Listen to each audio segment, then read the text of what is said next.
I dreamt a dream tonight. William Shakespeare, Romeo and Juliet. In the 1950s, space and space travel was the stuff of science fiction. It was everybody's boyhood dream to imagine traveling to the moon or Mars or even to some far-off galaxy. The Flash Gordon comic strip, first published in the USA in 1934, introduced the world to science fiction as it told the exploits of Flash Gordon's battles with Ming the Merciful. We had to wait until the 1960s before science fiction could become science fact. The Apollo dream started in the 1960s at a time when the Western powers, notably the USA and Europe, were confronting what they envisioned was the rising Soviet threat of communism. This period is now referred to as the Cold War. I do not intend to treat you to a summary of the Cold War, which I described in my previous two video series, and there are many better books and videos on this subject online. This excellent CNN 24-part production provides an overview of the Cold War. The full 24 episodes last over 18 hours, so if you cannot spare 2 days of your busy life, then try watching this snappy Cold War in 9 minutes version from John D. Ruddy. The only problem with this otherwise excellent video is that Mr. Ruddy seems to fantasize that the USA landed men on the moon. The fear in either camp was that one side might gain the advantage and place missiles in space or even on the moon. That would make their opponents an easy target, perhaps in some future conflict. In the Cold War, every catastrophic nightmare imaginable seemed a daily possibility. I remember those times very well. It was a time when one lived in an unreal fear of global devastation.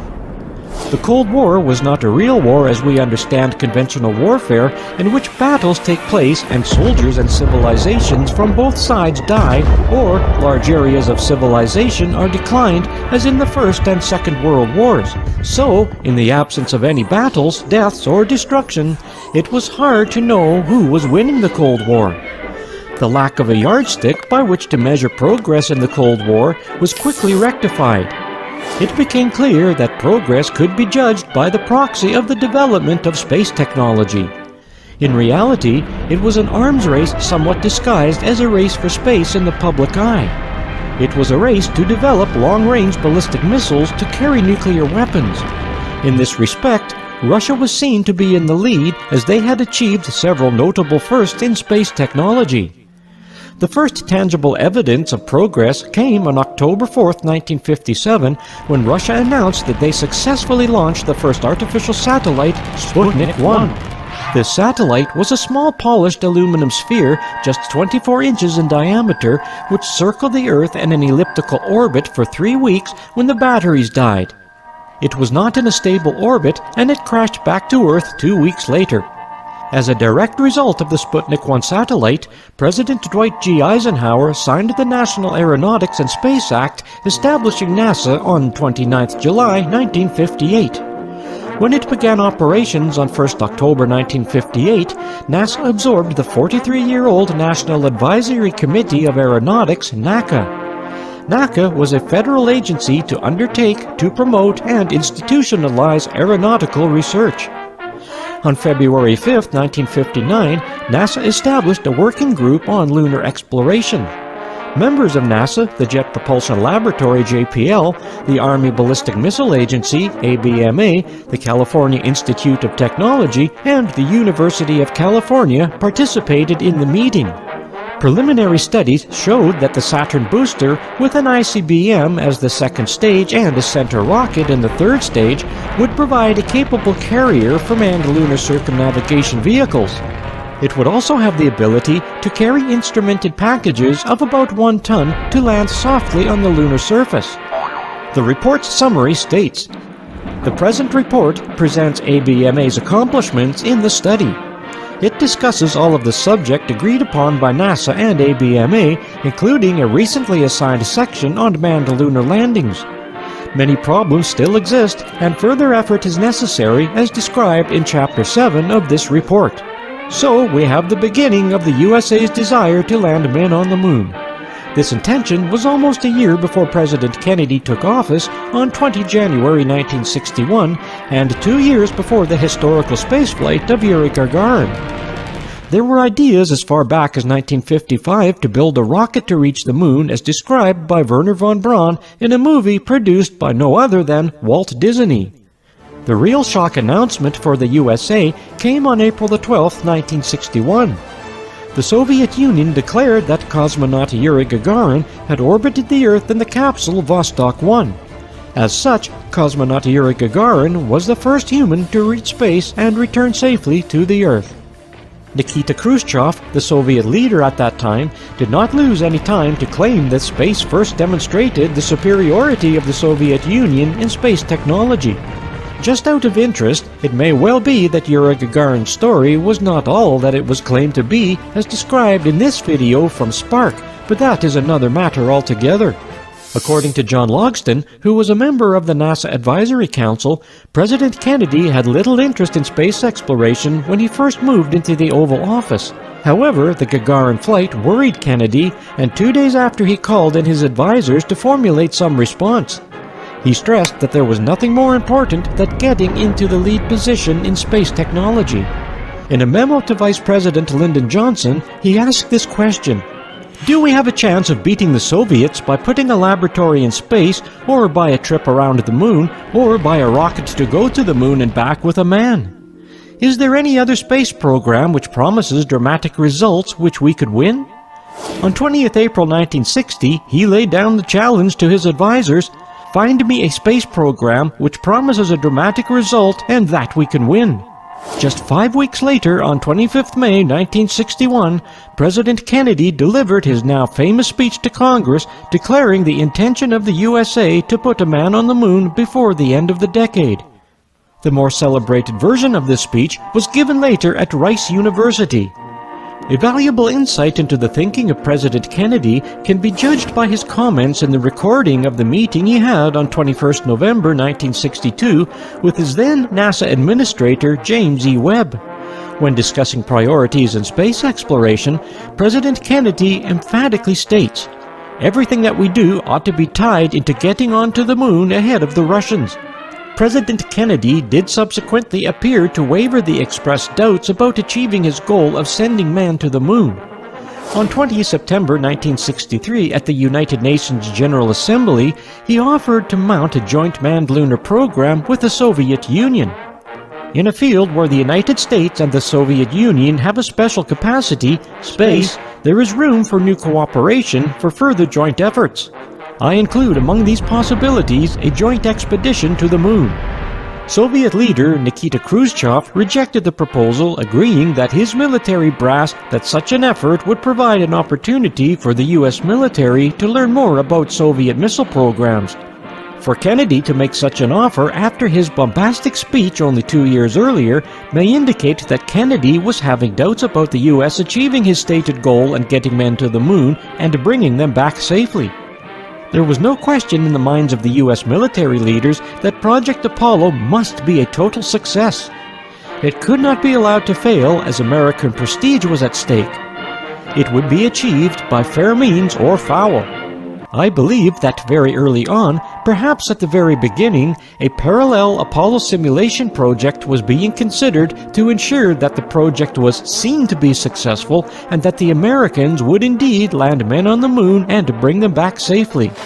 Any such simulation project would need to be secretly organized by some clandestine organization working alongside but independent from NASA.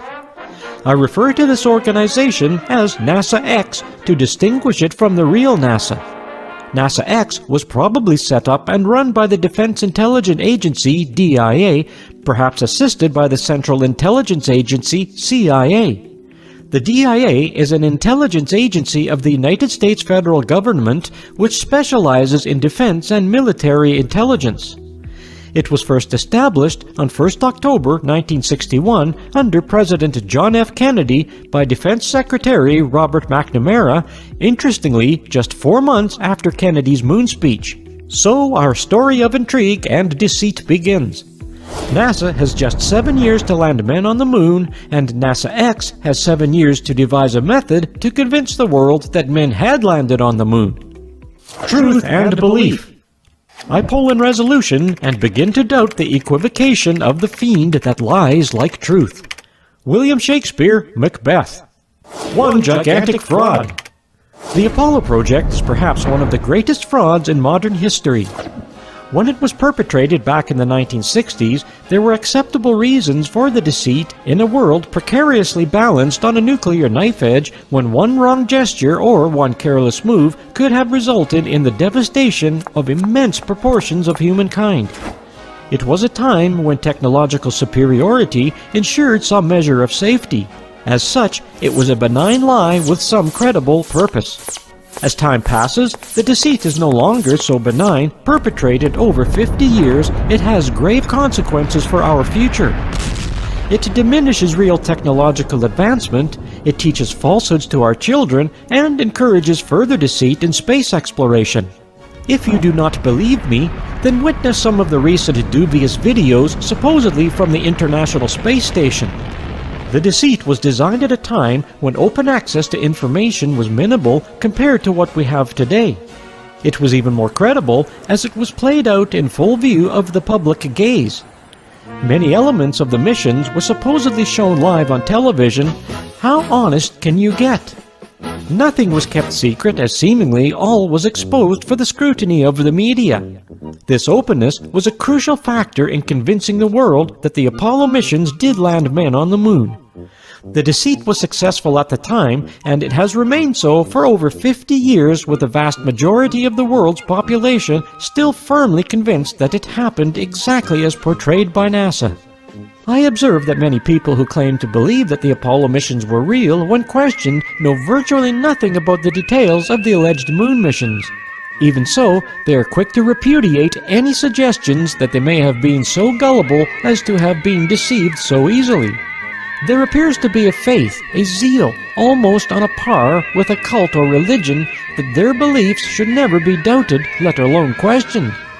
This phenomenon was very eloquently summed up by the investigative journalist, the late Dave McGowan, when he stated, "And yet, despite the fact that it was a relatively benign lie, there is a tremendous reluctance among the American people to let go of the notion that we sent men to the moon. There are a couple of reasons for that, one of them being that there is a romanticized notion that those were great years, years when one was proud to be an American. And in this day and age, people need that kind of romanticized nostalgia to cling on." But that is not the main reason that people cling so tenaciously, often even angrily, to what is essentially an adult version of Santa Claus, the Easter Bunny, and the Tooth Fairy combined. What primarily motivates them is fear. But it is not the lie itself that scares people, it is what the lie says about the world around us and how it really functions. For if NASA was able to pull off such an outrageous hoax before the entire world and then keep the lie in place for 4 decades, what does that say about the control of information we receive? What does that say about media and the scientific community and the educational community and all the other institutions we depend on to tell us the truth? What does that say about the very nature of the world we live in? That is what scares the hell out of people and prevents them from even considering the possibility that they could have been so thoroughly duped. It's not being lied to about the moon landings that people have a problem with. It is the realization that comes with the revelation. If they could lie about that, then they could lie about anything. So how do we decide what is true? You may believe that it is an easy matter to decide what is genuine and what is not. The fact is that in certain areas, it is not so easy. We have a predisposed tendency to believe what we see in the mass media or from anyone labeled as expert in the subject under discussion. The obvious answer is to examine the evidence for ourselves. Unfortunately, we are often too declined to spend the time, or we do not see the need. The evidence is there if we only take the time and the effort to research it. NASA has provided a copious amount of evidence which on the face of it irrefutably proves that the moon landings were factual. If the Apollo moon landings were faked, then we would expect the evidence provided by NASA to be fully conversant with their story of success. But it is not a matter of what NASA got right, but more importantly, what they got wrong. These errors in the NASA deceit are what we will highlight later in this video series. Once that rocket disappeared into the sky, the only evidence we have for what happened next is that emanating directly from NASA with no collaboration from any independent source. You can easily imagine that this would be a perfect scenario in which to manufacture a fake.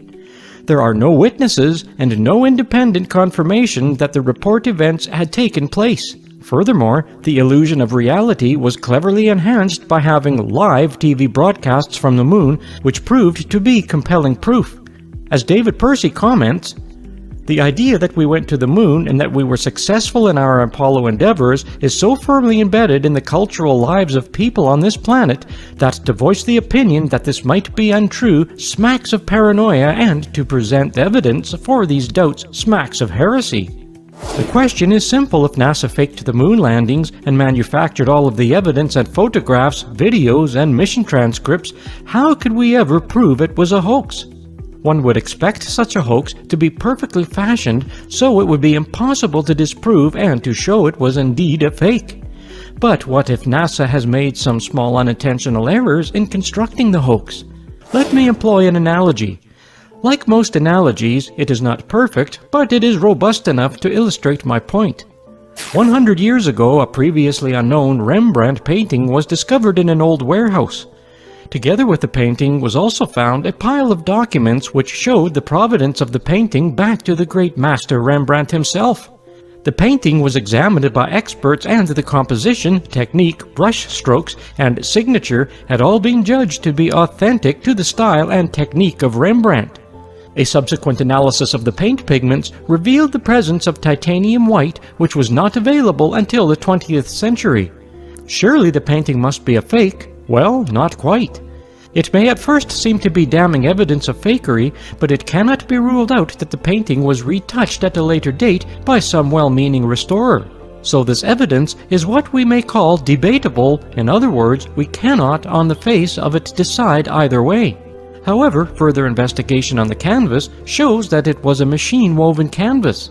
Machine-made canvases were only manufactured 200 years after Rembrandt's death.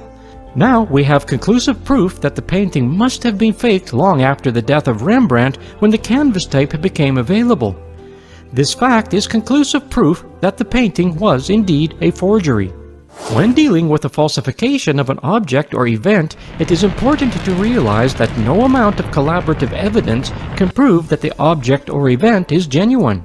On the other hand, just one single piece of evidence is sufficient to prove conclusively that the object or event has been falsified. It is in this vein that we will view the Apollo evidence. The Apollo evidence. We all believe that we can judge what is true and what is not, but sometimes we can be deceived. Often our discussion about what we believe is based on incomplete research of the particular subject. We have a predisposition to accept what we see in the media as being factual. There is a long history in many countries of the truth being influenced by specific nefarious propaganda. There is a tendency to assume that all of the evidence that NASA shows us comes from the Project Apollo period of 1968 to 1972. But how do we know this? Certainly, it has all gradually appeared online with the advent of the Internet in the mid-1990s. Before this, NASA had only showed us a few dozen selected photographs or video clips of the astronauts on the moon, mostly released as fodder for the media or as live TV transmissions at that time. It is possible that in the intervening period from 1972 to the mid-1990s, much more of this evidence was fabricated to complete the story. We shall probably never know the truth. The debate on the anomalies found in the Apollo evidence can often be dubious and inconclusive. We need to have a simpler approach and concentrate only on the aspects which are relevant in deciding if it was true or if it was an elaborate hoax. For simplicity, I have postulated 4 groups of evidence. For each group, I will provide some examples. I do this to put some order into the discussion. This approach will enhance the usefulness of various aspects of the debate. 1. Baseless concepts. In this group, I include all of the trivial nonsense often seen on the internet and in the mass media. The first obvious example is the Flat Earth Brigade, who, despite centuries of science, postulate that the Earth is not round, well, to be exact, an oblate spheroid, but completely flat. Their logic, therefore, is that rockets could not orbit a flat Earth and astronauts could never have reached the moon as described in the NASA story. In most versions of the flat Earth nonsense, the moon is also not even a planet, but some form of luminary, whatever that means. Heaven knows what science they need to invent to confirm such ludicrous beliefs. They believe that Antarctica and the South Pole do not exist. Instead, they postulate a giant ice wall which surrounds a circular, flat Earth.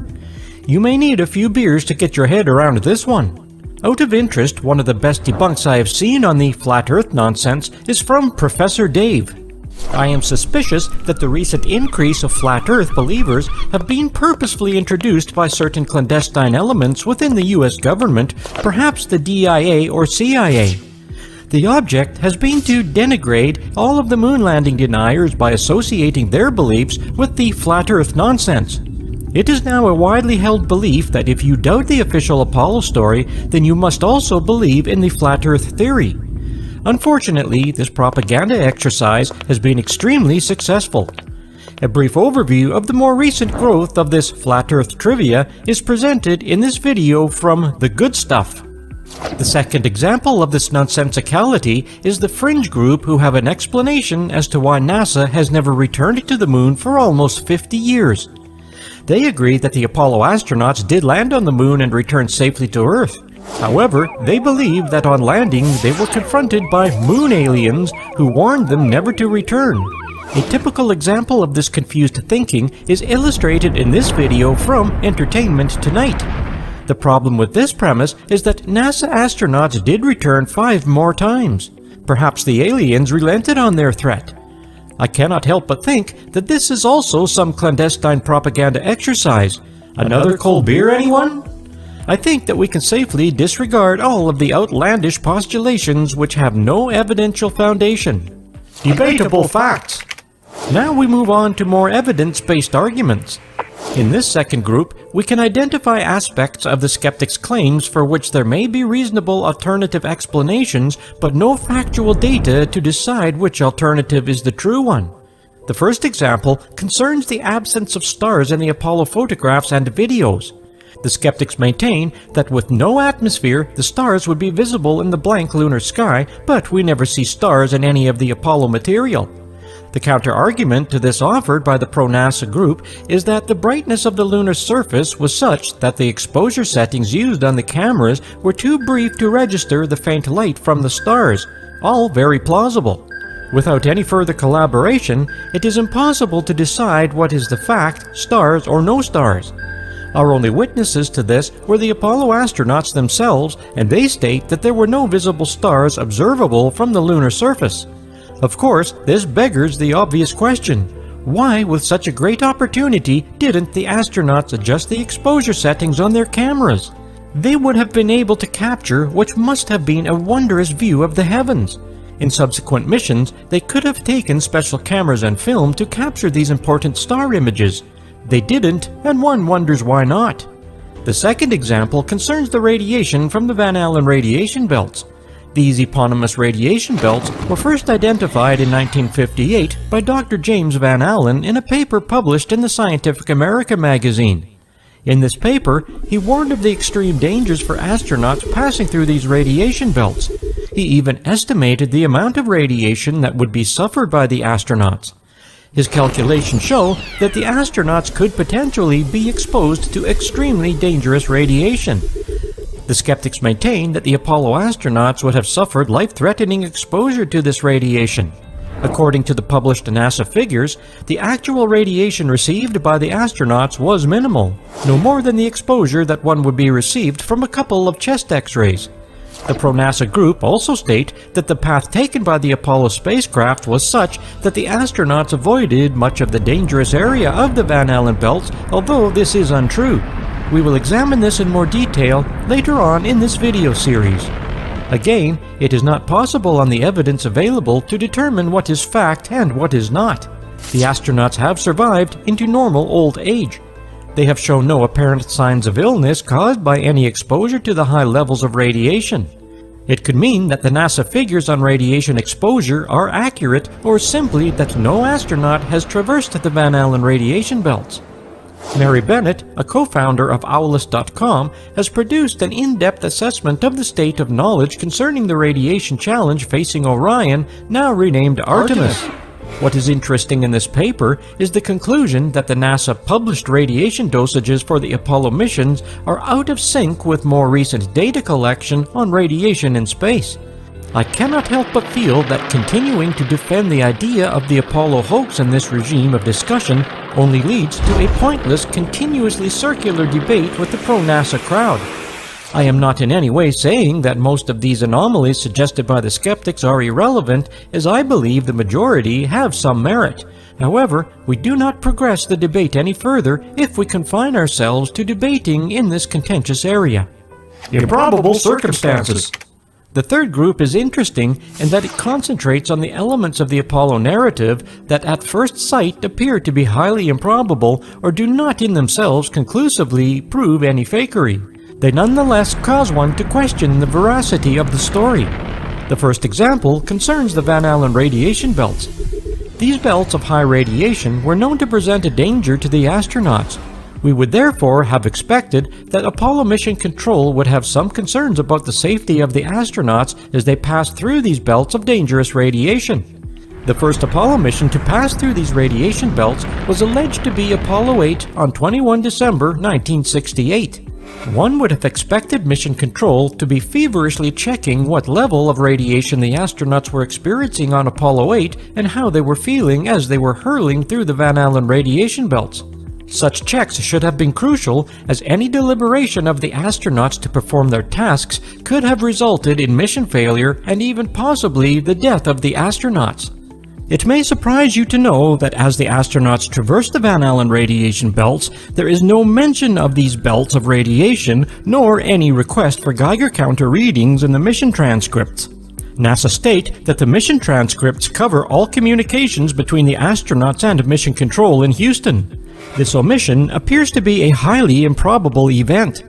Is it feasible that NASA Mission Control could have shown such scant disregard for the health of the astronauts and the success of the mission given the known possible dangers of the Van Allen radiation belt? The second example covers why NASA stopped moon missions after the final mission of Apollo 17 in 1972 following the cancellation of Apollo missions 18, 19, and 20. At the time of writing this video series in late 2020, there have been no attempts to send any more manned missions to the moon by the US or any other nation.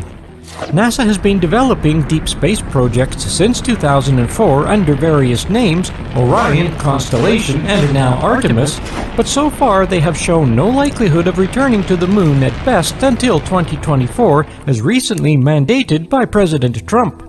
It is difficult to mention any other technological achievement in the history of man that suddenly stopped with no ongoing development. If any of the Apollo missions had successfully reached the moon, then we would have expected continuing scientific and commercial development of the resources on the moon. We should have seen moon bases, exploration of minerals, and many other scientific ventures, but after more than 50 years, we have nothing. This fact must also be compared to the timescales supposedly achieved in the Apollo project. On December 24, 1968, just 7 years and 5 months after President Kennedy announced on 25 July 1961 the proposed mission to the moon, the Apollo 8 astronauts were supposedly orbiting the moon. When President Kennedy announced the goal of reaching the moon, only one American, Alan Shepard, had been briefly into space, and even that was just about 1 minute on the 15-minute suborbital mission. So we are left with a comparison that back in the 1960s, the USA managed to develop the means to reach the moon in less than 8 years, whereas in the second millennium, it will at best take more than 20 years to achieve the same thing, and this is assuming that any nation finally sends men to the moon. The vast difference between the technology available to NASA in the 1960s and that developed in the following 50 years is mind-blowing. So, in theory, it should now be much easier to reach the moon. What is most surprising is that NASA now sees the radiation in the Van Allen belts and the radiation beyond these belts as a primary cause for concern. However, their own published radiation data for the Apollo project shows that the astronauts received very minimal radiation. Undeniable facts. In this final group, we have those aspects of the Apollo story that expose the fakery beyond any reasonable doubt.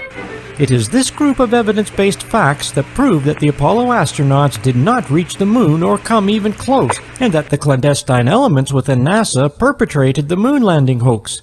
Such analysis is based on physical laws and astute observation, as we shall discover. There are several distinct differences between the Earth and the Moon, namely the atmosphere and the gravitational force.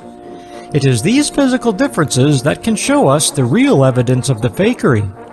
The first important aspect is the difference in the gravitational forces on the Earth and on the Moon. This difference is due to the relative sizes and the varying composition of the two planets. The gravitational force on the Earth is about 6 times that on the Moon. The second crucial difference is the lack of any real atmosphere on the Moon.